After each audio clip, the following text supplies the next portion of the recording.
Mesdames, Mesdemoiselles, Messieurs, Daniel Pilon, chroniqueur, libre penseur, bienvenue à cette émission très spéciale en compagnie d'un type qui est conseiller financier, qui a une licence au Québec et en Alberta, conseiller en sécurité financière, représentant, courtier en épargne collective, spécialiste en investissement alternatif.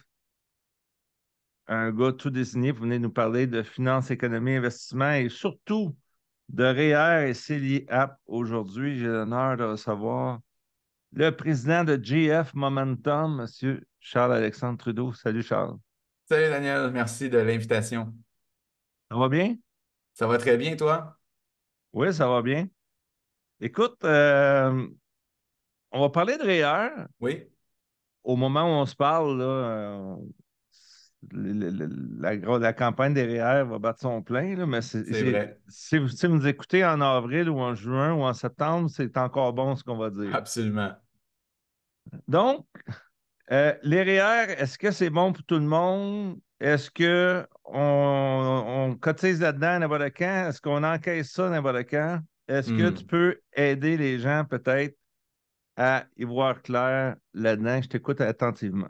Ben, absolument. Je pense que c'est un produit financier qui est très sous-estimé, surtout dans ce qui s'est passé dans les dernières années. Il y a beaucoup de gens qui peut-être avaient peur de ça, etc. Mais il faut comprendre qu'il y a vraiment une grosse différence entre le contenant et le produit financier. Donc, le REER, comme un CELI, comme un CELIAP, qu'on parlera peut-être un petit peu tantôt, c'est un contenant dans lequel on peut mettre des investissements. Après ça, ça peut être n'importe quoi. Mais le contenant en tant que tel, c'est simplement un véhicule qui vous permet de reporter l'impôt à plus tard. Donc, le REER, pour ceux et celles qui ont des revenus, je dirais, en haut de 45-50 000, ça commence à être intéressant de s'y attarder parce que quand on cotise au REER, ce que ça nous permet de faire, c'est de récupérer une partie de l'imposition qui a déjà été prélevée sur nos payes ou de baisser la facture d'impôt qu'on aura à payer à la fin d'année si on est un travailleur autonome, par exemple. Donc, c'est vraiment un produit qui vaut la peine. C'est pas tout le monde qui est sur le même pied d'égalité, par contre, parce que vous avez le droit dans un REER de mettre 18 de vos revenus. Par contre, pas 18 de tous les revenus. Par exemple, si vos revenus sont 100 des revenus de locatifs de vos immeubles locatifs résidentiels, ça ne donne pas des droits de cotisation REER. Si vos revenus sont 100 des dividendes que vous versez, ça ne donne pas des droits de cotisation REER. Pas de Par revenus contre, gagnés, là. revenu Salaire ou revenu gagné, autonome. exactement. Oui. Exactement. Fait que si vous avez des revenus gagnés éligibles, vous avez droit à 18 de ça jusqu'à concurrence de 26 000 25 000 là. Ça évolue à chaque année. Il faut aller voir sur le site du gouvernement. Ça se Ça se cumule, cumule. moins, moins ce qu'on cotise, moins Exact. les facteurs d'équivalence, donc les montants qui rentrent Oui. dans les fonds de pension. Exactement. Si C'est vous avez le droit ça? à un fonds de pension avec votre employeur, effectivement, vous aurez un facteur d'équivalence. Donc, vous n'aurez pas nécessairement 18 de votre revenu sur votre avis de cotisation qui va dire combien vous avez le droit de mettre. Peut-être que ce ne sera pas 18 parce qu'il y a un facteur d'équivalence pour que tout le monde soit sur le pied d'égalité. C'est un peu la loi de l'impôt, c'est d'essayer de rendre ça plus juste. Ceux qui ont déjà des fonds de pension, bien, ils ont le droit de cotiser moins que ceux qui n'en ont pas. Parce que le but du REER, c'est effectivement de vous faire sauver de l'impôt, mais aussi de vous accumuler des montants que vous pourrez utiliser à votre retraite avec un taux d'imposition lors du retrait moins élevé qu'au moment où vous l'avez cotisé. C'est un peu le but de ce produit-là. Je vais donner un exemple, si je peux me Mhm. permettre. Ben oui. J'ai un client, je conseille encore un peu des gens en affaires, là, puis je n'ai un, et il a 60 quelques années, là, il a quand même, il a plus de dette, ou en tout cas, il reste 125 000 dans sa compagnie, puis il a 125 000 de droits REER. Eh boy. Ça tombe Ouais. bien, mais il Exact. ferme, non, mais et puis il ferme boutique. Ouais. C'est fantastique. Ben oui, c'est sûr qu'il faut toujours regarder avec Parce votre qu'il ferme la comptable. compagnie, il envoie tout ça dans un REER, puis après ça, Il il décaisse quand ça pourrait. y tente. C'est ça que je veux dire. Effectivement, effectivement. Si jamais il y a des gros revenus personnels, puis que l'argent de la compagnie lui arrive après ça, il pourrait utiliser une partie de ses cotisations réelles pour pouvoir réduire la facture fiscale. Puis c'est important, comme tu l'as mentionné, là, les jeunes à partir de 18 ans jusqu'à 71 ans peuvent cotiser dans le REER. Donc, si jamais vous nous écoutez, vous avez 68, vous dites, ben moi, je ne travaille plus, je fais moins d'argent qu'avant. Mais si vous regardez votre avis de cotisation fédérale, puis qu'il reste 50 000 de droits inutilisés, c'est de l'argent que le gouvernement vous doit. Fait que si vous ne le prenez pas, à 71 ans, vous allez le perdre. Donc, c'est très important, idéalement, quand on s'en rend compte avant d'aller à la retraite, de réduire ces droits de cotisation-là à zéro le plus possible avant de tomber à la retraite où nos revenus, normalement, vont être un peu plus bas, puis aller chercher justement le plus de retour d'impôts. Puis, il y a beaucoup de gens qui font l'erreur de dire, j'ai un fonds de pension, donc je n'ai pas besoin de REER. C'est deux affaires complètement séparées. Votre fonds de pension, tant mieux pour vous, ça vous donnera de l'argent à la retraite quand vous arrêterez de travailler. Mais par contre, ça ne fait pas en sorte que vous payez moins d'impôts. Vous payez le même montant d'impôts que si vous n'auriez pas de fonds de pension. Donc, le REER, ça vous permet d'économiser de l'impôt. Fait que si à chaque année, pendant 20 ans, vous allez rechercher de l'argent sur vos payes qui ont été prélevés à la source parce que vous cotisez vos REER, mais vous allez avoir plus d'argent dans vos poches à la fin, au début de l'année suivante, comme en ce moment. Les gens qui cotisent leur REER ont jusqu'à la fin février, ben, ils vont avoir un retour d'impôt dans quelques semaines. Ce retour d'impôt-là, vous pouvez le prendre, puis soit le remettre encore dans vos REER pour 2024, soit cotiser vos CELI, soit faire n'importe quoi d'autre avec ça. Donc, c'est vraiment une stratégie qui est très, très intéressante. Puis, on ne parle pas de placement, là. On ne parle pas de où vous devez investir ça, là. On parle juste de rendement fiscal. Quelqu'un qui gagne, exemple, 52 000, 55 000, mais 4 000 dans ses REER, ben, il va passer d'un revenu imposable de 55 à 51 et ça va lui donner un retour d'impôt d'à peu près, si on calcule dans cette braquette-là, 30, 34-35. Alors, c'est quand même intéressant de dire que vous faites 34-38 directement en partant, là, sans prendre aucun risque. C'est ça votre rendement que vous allez Des avoir. fois, ils ont Après les ça, enfants. Des fois, ça bonifie les oui, ça bonifie en allocations parce que ça plus, réduit le exact. revenu net. Oui. Ben oui, ça, c'est un bon point que tu marques, Dan, parce qu'effectivement, il y a des gens qui s'en rendent pas compte, peut-être qu'ils n'ont pas de comptable, mais quand vous avez un revenu déclaré, ça peut influencer les subventions que vous avez droit du gouvernement pour la famille ou pour autre chose, parce qu'il y a différents types de subventions qui existent. Donc, des fois, en cotisant votre REER, vous réduisez votre revenu imposable, vous allez rechercher un retour d'impôt qui est le fun, vous allez aussi avoir peut-être des bonifications sur des subventions que vous n'auriez pas eues autrement.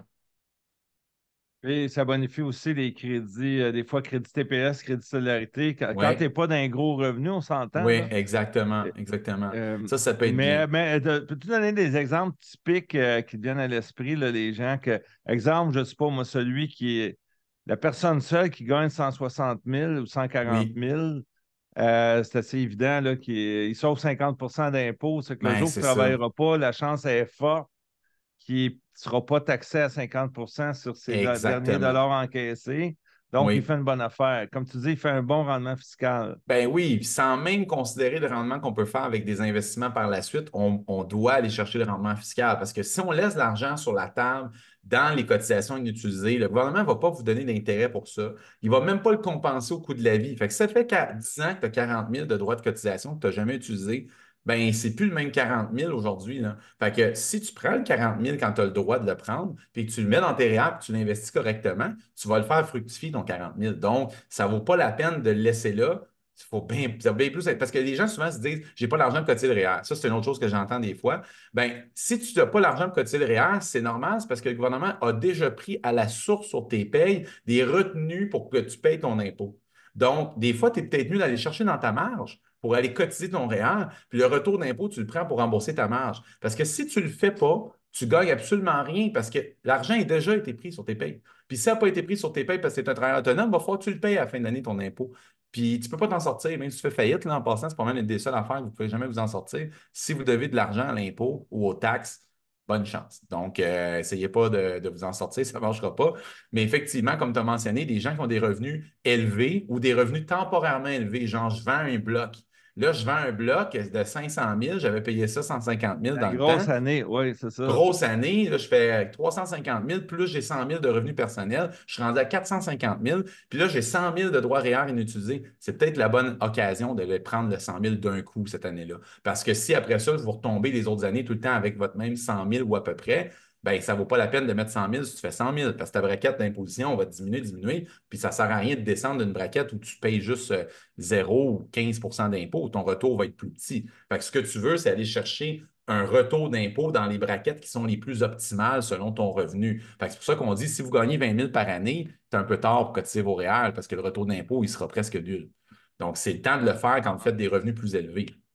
En fait, les gens, ce qu'ils doivent savoir, là, même s'il y en a le trois quarts, qu'ils n'ont aucune idée c'est quoi, là, quand tu dis à quelqu'un, connais-tu ton taux marginal d'imposition? Là, Oui. il y en a le trois quarts qui ne savent pas c'est quoi. Puis dans l'autre Mhm. quart, il doit y en avoir une couple qui sont perdus parce que il y a Oui. tellement de crédits, il y a tellement de crédits qui sont Ouais. variables maintenant Ouais.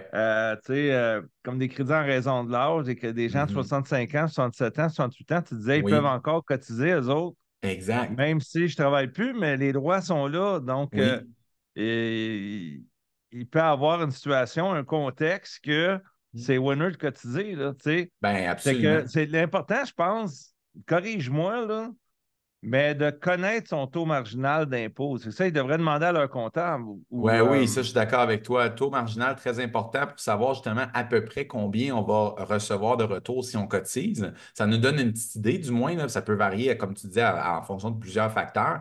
Mais si vous travaillez avec un comptable, il est capable de vous dire c'est quoi le montant optimal que vous devriez mettre par rapport à vos revenus puis à votre situation, parce que c'est vraiment du cas par cas. Puis après ça, vous avez tout intérêt à aller maximiser ça, peu importe de quelle façon vous allez trouver les capitaux. Ça vaut vraiment, c'est très rare les situations où ça ne vaut pas la peine de le faire. Donc, je vous dirais, des fois, même avec une marge de crédit, ça peut valoir la peine parce que si même vous prenez un an pour rembourser la marge, parce que la moitié de la marge va être remboursée à peu près avec votre taux d'impôt, l'autre moitié, vous allez devoir la rembourser vous-même. Mais même si vous prenez un an pour la rembourser, l'autre moitié, ça vous aura bien coûté 8 d'intérêt sur votre marge non déductible en passant parce que vous ne pouvez pas déduire les intérêts quand vous empruntez pour cotiser le REER. Mais de l'autre côté, vous avez fait un retour d'impôt de 35 ou plus, peut-être jusqu'à 53 pour les gens qui font 250 000 et plus. Donc, à ce moment-là, ça veut dire que ça va prendre combien d'années avant que vous seriez plus rentable? Il faudrait que vous remboursiez votre marge sur genre 8 ans. Fait que si tu rembourses ta marge sur plus que 8 ans, tu n'es pas capable de la rembourser en moins de 8 ans, fais-le pas. Ça ne vaudra pas la peine. Mais sinon, on s'entend que dans la grande majorité des cas, ça vaut la peine même de prendre dans votre marge pour cotiser votre REER. mais il y a une variable, mais ça dépend toujours dans quoi tu investis aussi. Tu sais, moi, j'ai déjà vu Oui, ça, des c'est une gens deuxième chose. Ouais. s'endetter pour 200 000, Hmm. un prêt REER, Ouais. et c'était en 2008-2009, et là, ça a tombé à 120 000. Ouais. Ils l'ont pas trouvé drôle, là. Effectivement. C'est sûr qu'au niveau des Ça a placements, fini c'est en complètement un divorce. autre sujet. Ouais, c'est un autre OK. sujet complètement. Fait qu'il faut faire attention dans quoi vous investissez, là. Oui, Mais c'est ça, à c'est la pas automatique. base, C'est pas parce que tu prends un prêt REER que c'est la fortune assurée future, là. C'est. non, non. Mais aussi à l'inverse, c'est pas parce que tu prends un REER ou un prêt REER qu'automatiquement tu es obligé d'acheter des actions. Si vous êtes plus âgé, vous n'êtes pas confortable, ça vous stresse les actions, vous avez peur de ça, c'est pas grave. Vous pouvez investir dans un REER avec des CPG, vous pouvez investir dans du marché monétaire à 4,5, 5 sans risque. Vous pouvez acheter des obligations si vous voulez. Il y a tous les produits financiers là, qui existent, ou presque, là, peuvent être achetés à travers un REER. Puis quand vous allez faire des rendements, ben, ils vont être à l'abri de l'impôt jusqu'au moment où vous décaissez. Fait qu'il y a possibilité de le faire de la bonne façon, sans mettre tous vos œufs dans le même panier, puis sans prendre des risques inutiles de faire croître la valeur de votre REER. Il y a un outil financier puissant qui s'appelle le RAP, le régime d'accession à la Oui, propriété, qui peut être très avantageux pour beaucoup de monde, absolument. qui passe par, on fait une pirouette par les REER, Oui, soit qu'on emprunte, prendre des REER, soit on fouille dans les REER qu'on a déjà. oui, Et là, le gouvernement en a créé un nouveau il y a à peu près un an, oui, qu'ils appellent le CELI App, je exact. regardais ça en diagonale, on dirait que c'est le meilleur du CELI puis du REER. Absolument. En fait, peux-tu nous en parler un peu? Oui, ben effectivement, là, c'est sûr que c'est un autre produit que le gouvernement a lancé pour permettre l'accessibilité à la propriété. Alors, il y avait effectivement déjà le RAP qui existait, donc on peut aller chercher un 36, 37 000. Encore une fois, ça évolue d'année en année dans notre REER pour faire une mise de fonds sur une première propriété. Le CELIAP, c'est le même principe, ça sert à la même chose, mais il ne s'est pas conçu de la même façon. C'est-à-dire que dans le REER, par exemple, d'un coup, vous pouvez mettre, si vous voulez, demain matin, 36 000, si ça vaut la peine dans vos revenus. Vous pouvez déposer 36 000, puis le rapper 2 mois après. Un vrai Le chiffre, ça, C... 36 000, ou tu inventes ça comme ça? Non, c'est à peu près ça, là, c'est 36-37. Là. Ah, c'est le Euh, même limite, c'est la même limite que le rap, là. c'est le rap que je parle. C'est le rap. Je ne parle pas du CELIAP, je OK. parle du rap. OK, parfait. Le OK. CELIAP, c'est 40 000.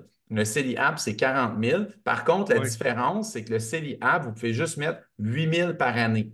Et si vous n'avez jamais ouvert de CELIAP, vous ne pouvez pas mettre 40 000 d'un coup en ouvrant votre CELIAP. Si vous l'avez ouvert, par exemple, en 2024, tout ce que vous pouvez mettre, c'est 8 000. Et après ça, vous pourrez mettre 8 000 par année pendant 5 ans. Et vous devrez l'utiliser pour l'achat d'une première propriété dans un délai de maximum 15 ans après l'ouverture. Si après 15 ans, vous avez décidé de ne pas utiliser le CELIAP, vous allez pouvoir le transférer vers un REER pour conserver l'argent à l'abri de l'impôt.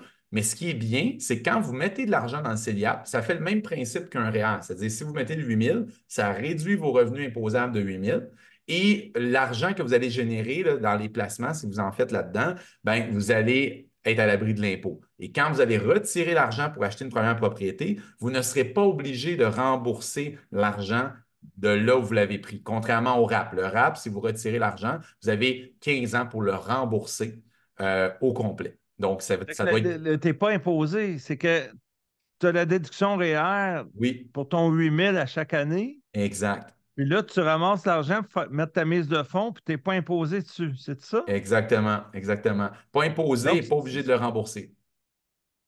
c'est ça, Mhm. le fameux remboursement, c'est parce que quand on encaisse un REER, tu es censé être taxé, puis le Oui, RAP, ce que ça dit, mais on va t'imposer, mais sur 15 ans après 2 ans de break.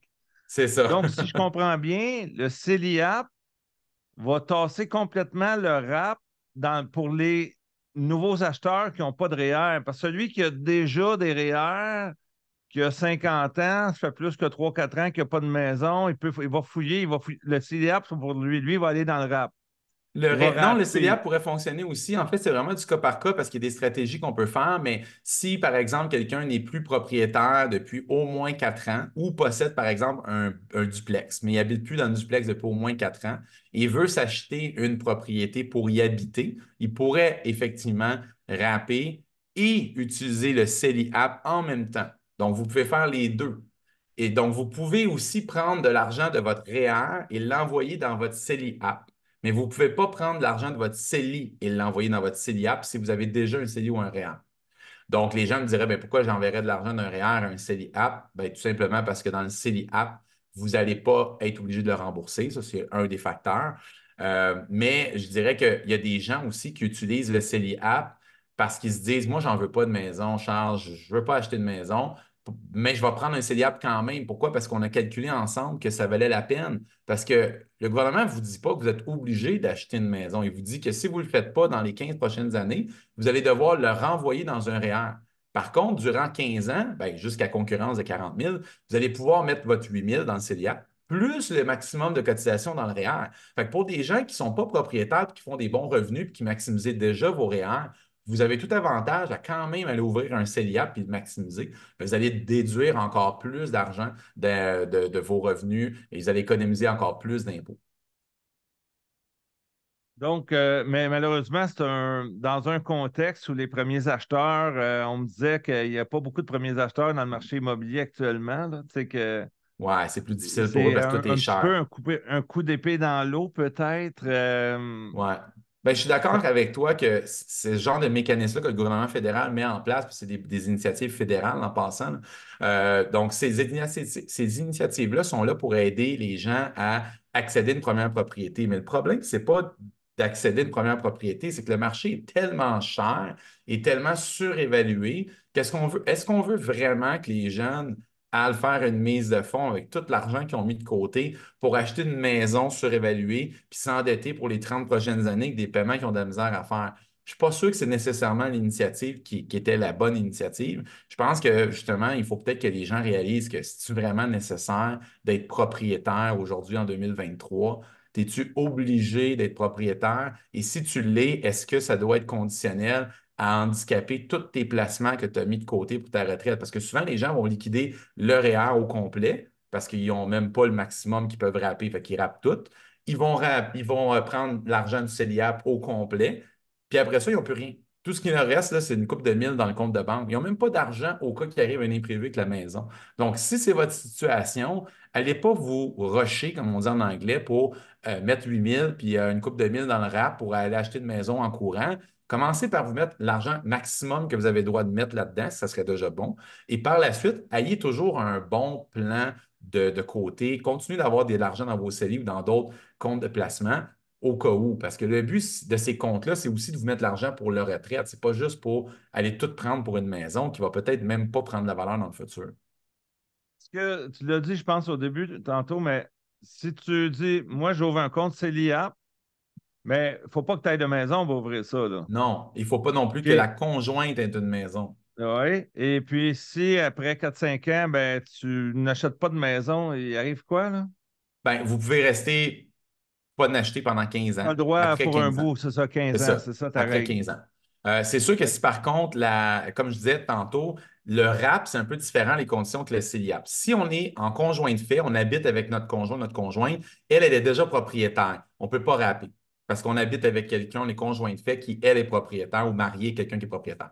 Par contre, le CELIAP, c'est différent. Fait que si vous habitez, par exemple, avec quelqu'un, puis là, vous vous demandez est-ce que je prends un RAP ou un CELIAP, c'est mieux le CELIAP parce que le CELIAP va vous permettre quand même de le cotiser et vous allez quand même pouvoir l'utiliser pour acheter la moitié des parts de la maison de votre conjoint-conjoint, si vous voulez. Vous pourrez OK. vous en servir pour ça, ou vous pourrez vous en servir pour elle avant sa maison et vous acheter une nouvelle maison ensemble, mais vous pourrez vous en servir pour acheter la moitié de votre nouvelle maison ensemble. Alors, ça vous donne un petit peu plus de latitude que ce que le RAP permet de faire en ce moment. Et au pire, si tu n'achètes pas de maison, tu vas être imposable sur les sommes, c'est ça? Bien, ça, c'est si tu le retires complètement, ce qui serait vraiment Comme un absurde. REER. C'est comme prendre des REER et encaisser tes REER, Ouais, ça, c'est ça ça? serait complètement absurde. Mais le scénario plus logique, ça serait de dire, je n'achète pas de maison finalement, je vais rester à l'abri de l'impôt pendant 15 ans. Maintenant, je vais prendre les sommes et je vais les renvoyer vers mon REER. Ça, vous avez le droit de faire Non, c'est ça. ça que je dis. Non, mais c'est C'est ça que je ça. dis, c'est que un jour, c'est ça, ça s'en va dans les Oui, REER, puis c'est ça. On ne les t'es retire pas taxé en personnellement. encaissement. On les envoie dans le Donc, REER. Comme ça, on évite l'impact fiscal, effectivement. fantastique. Comment on fait pour te rejoindre, Charles-Alexandre? Bien sûr, vous pouvez aller sur notre site web, donc www.g comme gestion, f comme finance, momentum.ca, gfmomentum.ca, ou vous pouvez nous contacter aussi par téléphone au 1-800-824-9652. Notre équipe va se faire un plaisir de discuter avec vous et on offre gratuitement des consultations par Zoom où on peut vraiment voir ensemble c'est quoi vos besoins, vos objectifs, puis vous faire un plan de match. Et si jamais vous nous appelez suite à cette vidéo, mentionnez que vous nous avez entendu sur le show de Dan Pilon Live. Comme ça, on va pouvoir savoir que vous venez du show et on va pouvoir prendre vraiment le temps avec vous de voir c'est quoi vos besoins.